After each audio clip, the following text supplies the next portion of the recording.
And I guess we can open up the floor for questions at this point. I would ask maybe the other people part of this if they wanted to come back on, turn on the webcam. And that way, if people have any questions, depending on who they can fit, who's best to answer them, we'll be happy to answer those questions for you. And likewise, I'm not sure, Kelsey, is there any questions outstanding that we should kind of answer, or that I can perhaps answer? So there were a couple of questions. First, I also have a couple more polls actually asking if people do follow you on social media or if they're signed up to the newsletter. So maybe I'll just launch those. And cool, yeah. It also gives people another minute to kind of think of their questions and send them in. Okay, yeah, I totally forgot to ask those poll questions. My bad. So let's ask the first one. Have people been to the website before? I believe. Does it count if they went 10 seconds ago? We'll say that counts, yeah. Yeah, we can stop there. Great. And the next one, just do you follow them on social media? Most people are saying no, and I feel like that's probably a good thing. That means that there's lots of new people in the audience that you're reaching today, so that's fantastic.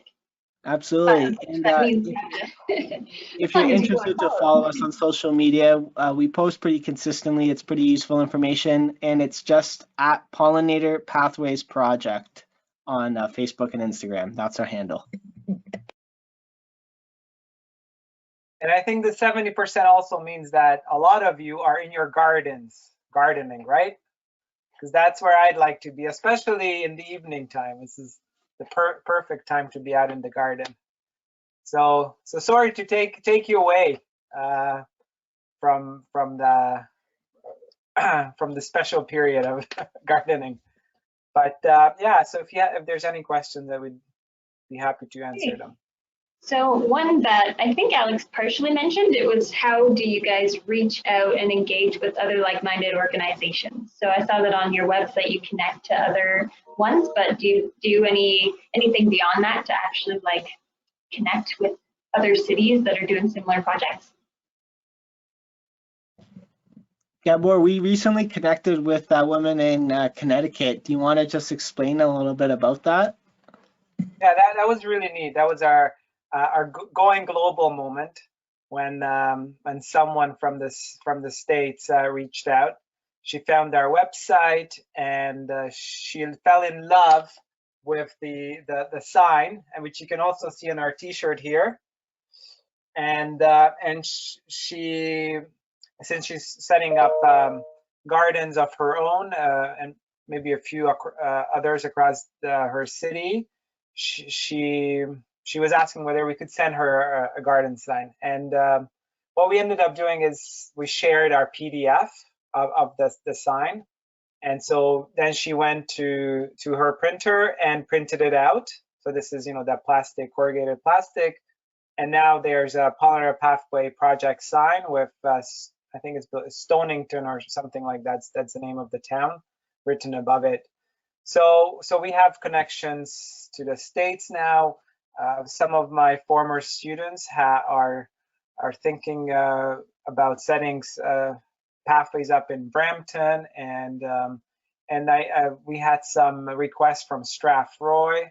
So we are talking to people from other cities, and we are definitely in contact with local organizations. Many of us have, because of the nature of our work, have already worked with people at TTLT, Thames Tablet Land Trust, or Reforest London, or LEN. So we have, and City of London. So we have really good relationships. And one of the things that I've discussed with Skylar Frank at the London Environmental Network is to host a conference of mostly organizations, but everybody would be welcome. So individuals would be welcome too, in focusing our work on these cross-city pollinator pathways. Because I think the way we build them is by having the organizations that I've mentioned, plus many others. There's, the list is really endless. The local horticulture societies, there's Urban League and the neighborhood associations, because the way the gardens work, especially the ones on public land, the way they work best is if there's a group that's actively looking after them, maintaining them, because there is some work. So once these gardens or meadows are set up, the work, it gets less and less with time, but there is maintenance in everything. So there's that upkeep, and it's important that we don't just set something up and then the group walks away. We need engaged groups that look after them. So that's why it's really important to be talking to, these groups of various kinds. That's a good point, because you can't just get it started and then lose interest, and you still have to maintain them. So the person just said, thanks for responding, because they realize there's so many organizations working on similar issues across Canada and the US. So it's nice to see what other people are doing. All right, we do have, actually a few people have asked, how do they get a sign? So a lot of people want signs for their own yards.